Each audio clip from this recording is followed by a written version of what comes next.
Hi, welcome to my second designer diary video of 2024. Right, so this kind of carries on from last week. So last week I was talking about how since Phoenix has been live for drive-through, sales are kind of really dropping off. And for a lot of people, this is causing a lot of pain. Their sales, especially the long tail sales, are you know, they're just nosediving. Now, fortunately, I started to move away from drive-through as my primary website in kind of 2021-ish, and they make up less and less of my core sales. But what what I've started to do, what's kind of new, which is why it's featuring in my diary, is every Friday evening I take one or two titles. I start with one, say, and I try and make sure that I've got that title listed on all of my current storefronts. Now, there's some stores I've tried and abandoned because they just don't work, and there are other storefronts I know about which I'm not on yet. But it's just filling in the gaps of, you what have I got where, and what did I never get around to finishing. There was a time in my newsletter where I was listing a title, then underneath listing all the stores that I'd uploaded it to. But for some reason, kind of just ran out of time. I couldn't get things uploaded. Things like Amazon can take, you know, up to 3 days to list a title, and yeah, so on. It's just you know, it takes time, and I was running out of time. So drive through is still probably the biggest single store for RPG stuff. So I always get stuff out on RPG, on DriveThruRPG, and the others are bonus. But now that kind of idea of it just being a bonus is changing, and I'm now dedicating a block of time Friday night uh, to getting things listed. I chose Friday night because my wife's a massive kind of Strictly Come Dancing and Let's Dance, Dancing with the Stars, all those kind of shows. And at the moment, RTL on German TV has Let's Dance, and it goes from about 7 p.m. till probably about 11 at night. So I've got this big block of time when um, I can just sit there and I can you know potter around with InDesign, doing uh, print layouts, interiors, and things. And it's that the ability to do the print layouts, which is probably the most important, because if you're an exclusive publisher, you can do a print layout anywhere and not break your exclusivity. And so on screen here, this is KDP, Amazon Direct Publishing. And now here's an example. So this is Solo Fate book. That was the one I was doing. It's actually a couple of weeks ago now. I didn't get around to doing this for the last couple of weeks because we had family birthdays and things. But I made sure that was submitted March 1st, 2024. Now, the uh, print one, I started doing that the week before. Now, it's still draft because um, my layout for for everything else, it has kind of very artistic page numbers in the obviously in the corners. And KDP has this real kind of bugbear thing about there being nothing in the margins, unless it's kind of art that flows right across the page. And so, unless I redo all of the page numbers in all the book, I won't be able to get this one in paperback on Amazon. So that's kind of, I've just, right, I've got it on Amazon, the book's there, I just ignore the print for that one. Lulu, here you go. I've got it as the ebook, and again 6.9. 6 by 9 of US trade size. That's listed there. Drive through again. See, 27th of February. That's live on there, and it's on my own website as well. I've got the print plus PDF and the PDF downloads there. So I've gone, yes, it's here. It's on every store apart from this particular one is not in print on Amazon, and I've started putting a website together. And so Solo Fate is this row. Yeah, it's also on Itch, but they don't do print on demand there because I'm not exclusive. I can have the ebooks anywhere. So look, they drive through 2 columns for them. My own site. It's not in Amazon Pod. Um, it's in it's Kindle. It's on Lulu, and then I've got a few other stores down here which I will be getting everything on eventually. Um, so that's it. Every week I'm going through one or two of these. Now, if you look here, Solo Adventures, which is my Stars Without Number book, is everywhere, but it's not on Amazon Kindle. So on Friday, which is tomorrow, that'll be the first one I do, and then I will start with the next one and go on. And eventually, this list will have all of my titles in it. I'm doing them in date order, so these are 2019 titles. So I'm making sure all the older stuff, which I released before I could do print on demand, making sure they've all got a print on demand version and getting them on every site. The ones that are going to lag behind the most are going to be the DriveThruRPG pod because you have to order a physical print proof before you can set them live, whereas everybody else does digital proofing, so I can get that up there quicker. So that's kind of the if you're into kind of the RPG publishing, the takeaway this week is to get these print on demand uh, get all of your titles that can be print on demand out on print on demand on as many stores as you possibly can.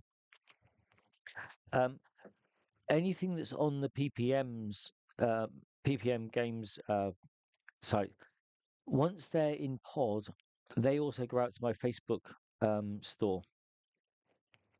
So that's another one. Is I've just linked the Facebook store to um, my Shopify store. You cannot sell PDFs on Facebook. They don't allow it. They don't allow the sale of digital products. But the print on demand books, they will sell. And so you don't have to worry about any kind of fulfillment or anything. It's all done.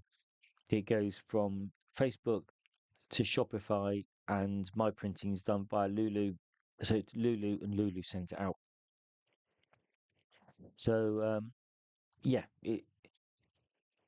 it's not a huge task, and once you get used to doing laying out interiors, they're not particularly difficult either.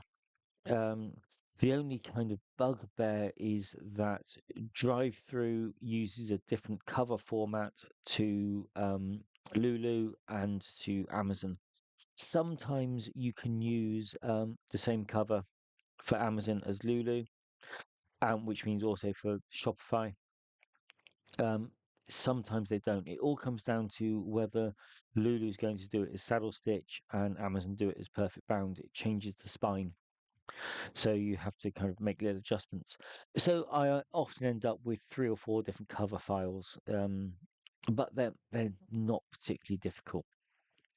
In fact, none of this is particularly difficult. It's just a case of getting around to it, which is yeah. If you don't get round to it, you're not going to sell anything. And so you can really no the Big Geek Emporium BGE, they also do print on demand, only a couple of formats. So there's nothing you can do about that really. Now the Indie Press Revolution, they will take physical books. They don't do the printing, but what you may find that is the cheapest to say bulk order from Amazon and have it shipped to IPR, so you can still get print books on there. Open Game Store are, for me, pretty rubbish. I think I've made about $7 in 5 years. So they are the one of the least interesting ones there. Now, Etsy, I have got nothing on there. I know someone with one book on there. Uh, it does seem to be getting organic traffic, and that is the absolute, you know, the dividing line.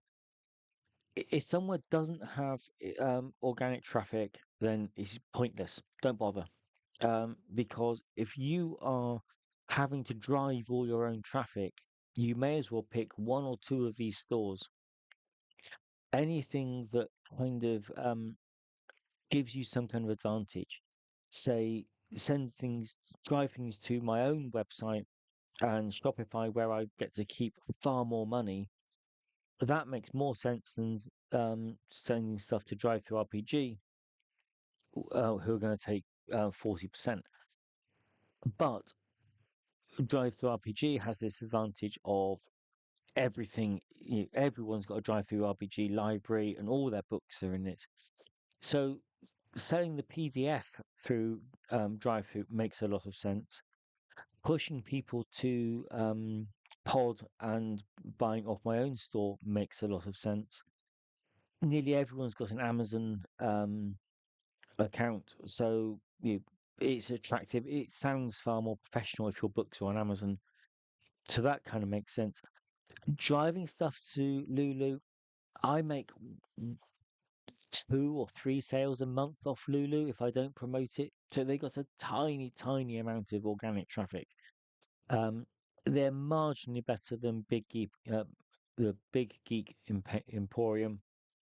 They seem to have a small amount of organic traffic.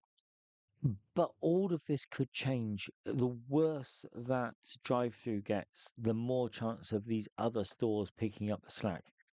So, and there were two people I saw on the drive-through Discord this week that had problems checking out. They wanted to buy stuff and they physically couldn't buy it. So, if that is a common occurrence on the website, people are going to buy their stuff elsewhere, which means you need to be elsewhere. So this is my kind of the takeaway is get your books in print elsewhere. If you're non-exclusive, get your books in every format everywhere and dedicate a bit of time to it. Now, the other thing I've been doing, it was a bit of an experiment last week, was s- uh, actually, no, it's not going to do it now for it.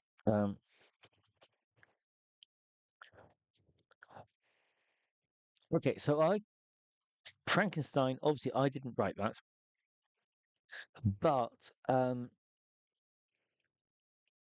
what I did was I got the public domain text of Frankenstein and then I just absolutely hammered it with Grammarly. Just ran through it again and again and again and again until there were only a small collection of errors left. And that was where, say, there were two possible wordings in a sentence, and if you changed it to one, Grammarly suggested the other. If you if you changed it again, it would flip back to the other. And the other error was passive voice. Grammarly can't change the passive voice; it can only tell you when there's passive voice. And so I then manually went through and I you know, chose which of the two formats of the sentence I wanted, and I reworded sentences to remove the passive voice. And it took a few days to do it. Then what I did is I listened to the whole thing as an audiobook and made sure that it all kind of made sense.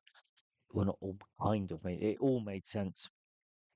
And then I uploaded it as a kind of um, what I think it's called illusory translation. and said, look, this is a modern English, American English version of the classic book.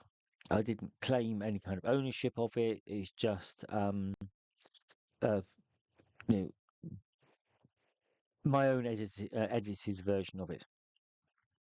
And I listed it on DriveThru, and um, I listed it on Amazon paperback and Kindle. It's only on those two sites at the moment.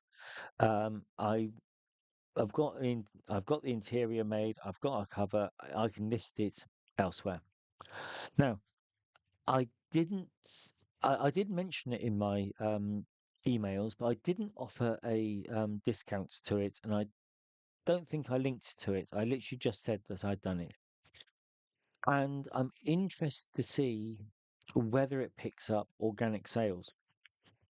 It shouldn't really appeal to my it's not an RPG book, it's not a solo book, it's got kind of no real connection to me at all.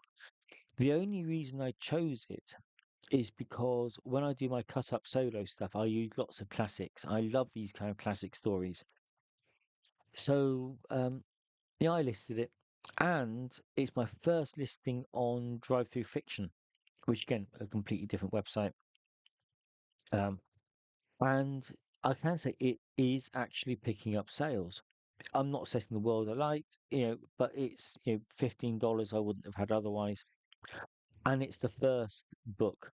I'm most of the way through, two-thirds of the way through doing the same thing with Dracula, and then what happened after that was somebody came back to me and said, right, well, first of all, they don't like Frankenstein. They've no interest in Frankenstein, but they're really interested in Dracula.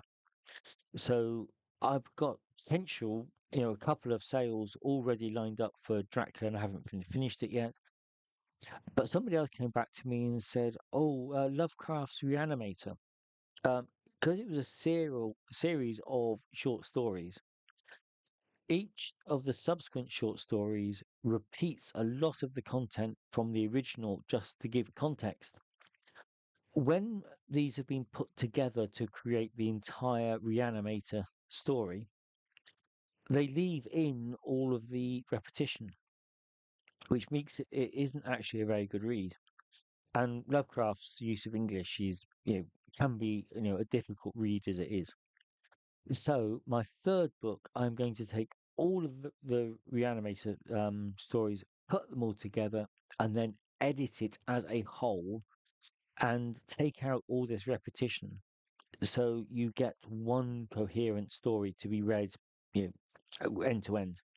So I've got the third book there. And I'm also looking at doing some Edgar Allan Poe and Phantom of the Opera, you, uh, half a dozen classic horror stories using this same kind of let Grammarly do the editing pass. Once it's all kind of in modern American English or international English, then go in and manually edit what's left. The reason I'm doing this is because if DriveThru remains the biggest store and they are really hammering the indie publishers so we can't make sales, it's worth my while spending a few days each month building up a following on other stores for other styles of writing, just to it's always useful to have a backup. And something I've found in my kind of when I look at my stats, I have been kind of always one step of the ahead of the game. I started out all as kind of community content programs, which don't give you any kind of marketing advantage. They don't build you up as a publisher. They don't build your mailing list. And I started to move away from that. Then a couple of years ago, I started to move away from DriveThru as my primary kind of storefront. And I keep kind of moving on and evolving. And so this Frankenstein here and Frankenstein there, this is the next step of me, evolving as a publisher. So yeah, so that's what I'm doing. This is completely new. When was that uploaded? 18th, and it's the 21st today. So yeah, it's literally only 3 days since I've done that, and I've been only working on Dracula for a couple of days as well. So yeah, that's it. That's my diary entry, and my suggestion is get your books in print everywhere. Okay, thank you for watching.